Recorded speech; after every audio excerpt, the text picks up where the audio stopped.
joining me here on the Rich Eisen Show right now. All right, Coach. Good. How about yourself? I'm doing great. It's been a while since we chatted. I'd love to just throw that first subject out there to you right now about the preseason in that regard. Where do you hold the preseason in terms of a level of importance for getting people ready for the season, Coach? Well, you're trying to get your football team ready for the first game, and not only starters but backup, special teams. So you got to evaluate players. You got to get at least your first unit ready to go where they can play a full game, and hopefully you get them ready so they can win that first game. They're ready to play. And injuries are going to occur. They're going to occur in preseason, regular season. It's part of the game. And as I tell our football team that, hey, if somebody does go down, hopefully you're not going to lose anybody. But when you do, it's part of the league. Somebody else has got to step up and get the job done. And, you can't use injuries as an excuse, even though they do happen. What would the head coaching community say if the preseason was cut in half? You only had 2 games. Would there be a problem with that? Well, yeah, at least from my perspective, I don't think the NFL is going to let that go. I think they make too much money from it. And even though it's an evaluation process, I think there's a lot more that goes into it. And they have not called me. They have not ever asked me my opinion on that. Well, I mean, in that regard, though, Coach, we are seeing all of these training camp fights between teams that are trying to scrimmage against each other, and we're seeing a lot more teams scrimmaging against each other because there's some live action that coaches can't seem to get because of the new rules about putting players in pads, and it just makes for less of an optimal situation when you think about it. If I'm now calling you to see how to fix something like this, how would you fix all of this? Well, Rich, to be honest with you, we've been practicing against teams for 20 years, and to me, if you go over 2 days, usually that third day, fights do start to break out. But as a coach, you got to say, hey, you got to treat these practices just like you do games. You can't lose your poise in practice. You can't lose your poise in games. Once you start fighting, nobody's going to win when you've got uniforms on and everybody's protected. So it's really just teams keeping their cool. And I think it's up to the head coaches to, make sure that they talk to their players. And you just got to be able to keep your cool just like you do in the game. Even if a player hits you, you got to be able to walk back and not penalize your football team because it's going to cost you if you retaliate. Well, there's a discussion amongst the competition committee about fining players or in some ways taking money away from them for being involved in training camp fights. Is that the answer to this whole thing? Well, I think everybody's going to try to, everybody's got an opinion for it, but I think it really starts with the emphasis of, just like a game. They always see the second guy hit, so you can't retaliate. And I think it's really a good lesson for some of these players to be able to go against different teams and still keep your cool. And we understand how competitive everybody is, and every once in a while, a guy's going to flare up and a guy's going to lose his poise. But, you're hoping that this is not going to happen in game situations and you can control your football team. And usually the teams that can keep their poise usually win. 2-time Super Bowl winning head coach Mike Shanahan, who will be coaching against Mike Holmgren in the first ever Southern Bowl in New Zealand next March, joining me here on the Rich Eisen Show. Your last team that you coached, Washington Redskins football, is seemingly in the same riptide with Robert Griffin III right now, where folks are wondering if he's suited not only for Jay Gruden's offense but for the league in general. What do you think Coach Gruden is going through with RG3 right now, Mike? Well, I think first of all, if you take a look at what Robert did his rookie year, very similar to the type of year that Russell Wilson had this year. Everybody says they've stopped the read option yet. A guy like Russell Wilson, runs for 850 yards and obviously a number of touchdowns. They don't turn the football over a lot. So there's a lot of different styles quarterbacks can use as a quarterback. I think Robert always wanted to be a drop-back quarterback after his first year. He made that pretty clear that, he wants to be more of a drop-back guy, more of an Aaron Rodgers-type guy, and it'll be interesting to see if he can make that transition. Do you think that he has a problem reading the field based on what you see from him, Coach? Well, I think anytime a quarterback has not done that either at the high school level or the pro level, you learn a certain style when you're in college. It's a transition. It doesn't happen right away. It does take time. And a guy that's been doing that throughout his high school and college career got a big jump on a guy like Robert, who's just starting to do it in his second year. So, the interesting part will be, can he get it done? Can he learn the drop-back game and nuances of being in the pocket and being able to slide, read coverages, all the things that go with it. And in terms of the way he's covered, he said this week that, in a way, that he's clickbait, and by that he means that people put his names in stories so internet bloggers can get more reads from that, and that he's put upon, in a way, by the media. Where do you stand on the issue of his maturity, Coach, with RG3? There's so many people wondering if he's still ready to be a professional in this league. I'd love to get your thoughts on that.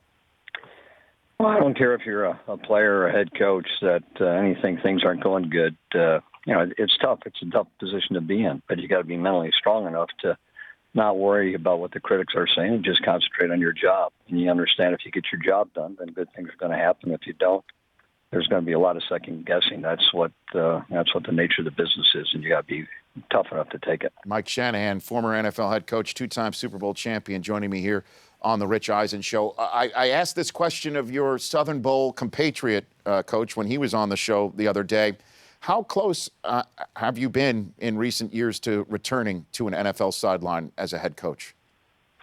Well, I think as you get older, it's got to be the perfect scenario, not only for the employer, but the employee. So you do have a lot of experience. You feel like you know the game inside and out.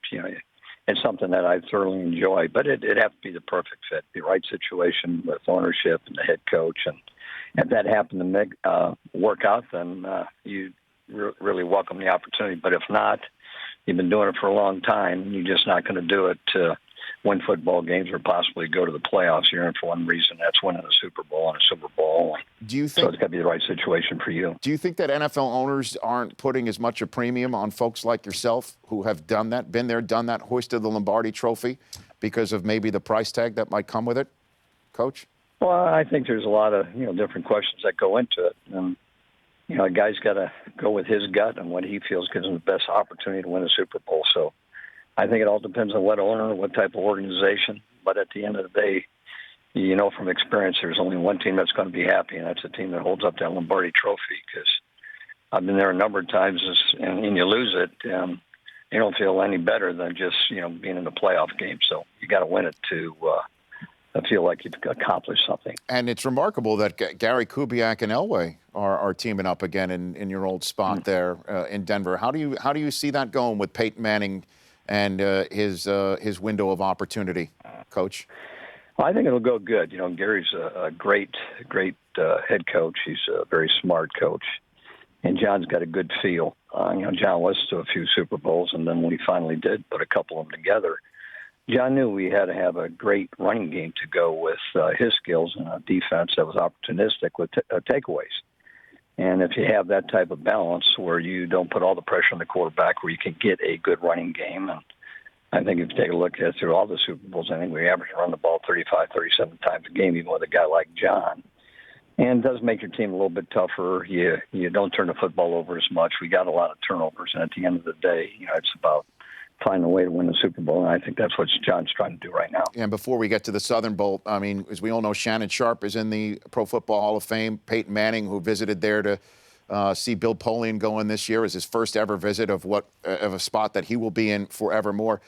Pound the table for Terrell Davis for me, will you please, Coach? Because so many people believe the shortness of his career excludes him for enshrinement eventually. Where do you stand here?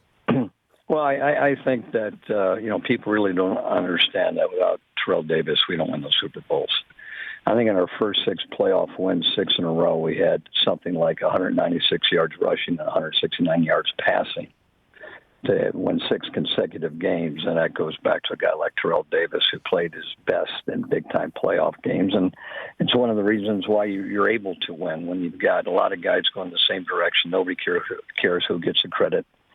And that goes to John Elway as well, because John, he had been there. He knows that, 300-yard games or 300-plus yard games doesn't dictate winning Super Bowls. It's a football team that plays together, and you've got to have a balanced attack, a tough attack. And a lot of guys are unselfish going in the same direction. So that's with Terrell Davis. He epitomizes why teams win. The Southern Bowl is going to be played in New Zealand in 2016 in March. SouthernBowl.com is how you can find out about this. You are I guess, squaring off with Mike Holmgren and the tryouts in 4 cities for a chance for players pursuing a career in football to be selected for play in the 2016 Southern Bowl in New England has just been completed. What are you? What is your? I guess how are you preparing yourself for a game in New Zealand with a bunch of players who are trying to get the glory, Coach? Well, I'm sure Mike and I haven't been to Senior Bowls and we've been to Pro Bowls and different playoff or different preseason games across different parts of the world. That you look at as an opportunity to showcase football. I think these young players that are a part of this football team will get a chance to show people what their talents are. And I think it's a great opportunity for a young guy that hasn't made it in the National Football League and might be a former draft choice or a free agent that was cut, that gets to showcase his talents in front of a lot of people on TV. And you're going to get a chance to, practice against some good players, but the scouts get a chance to evaluate these guys and get a chance to hopefully get their names out there. So when that opportunity comes to play in the NFL, they can take advantage of it. Yeah, anybody that we would know of, just first blush, Coach? To be honest with you, we're just starting to get involved with that. Got it. I know we've had 4 workouts, but a lot of these guys that get cut, or at least the final cuts, will happen over the next 3 or 4 weeks. We'll get a chance to evaluate those players as well. So we'll put a good football team together. You bringing your sticks with you to New Zealand? Some good tracks down there, Coach. Yeah, I think I will. This will be my first trip ever coaching football and probably bringing my sticks at the same time. So Okay. It'll be a different experience. How's the game right now? How's your game? Well, I used to have an excuse. I was, working too hard. Now I don't have an excuse, so it's not very good because I haven't improved at all. Are you just saying that because you're going to get some candy on the golf course from people? Because Marshall Falk won't give out his handicap on the air. You know that. I can tell you what it is. I play with Marshall. He's about a 3 or a 4, and he can kill the ball. So sorry, Marshall. You just outed him in that, Coach. Well, I like it. That's right. I like it. That's right. He's a good player. Yeah, he is. He really is. Coach, appreciate you coming on. I hope we get a chance to chat again soon. Well, I enjoyed appreciate you having me on. Thank you, Rich. Appreciate it. Bye-bye. Enjoyed having you on as well. Mike Shanahan joining us here on The Rich Eisen Show. The Rich Eisen Show, weekdays at noon Eastern. On Audience.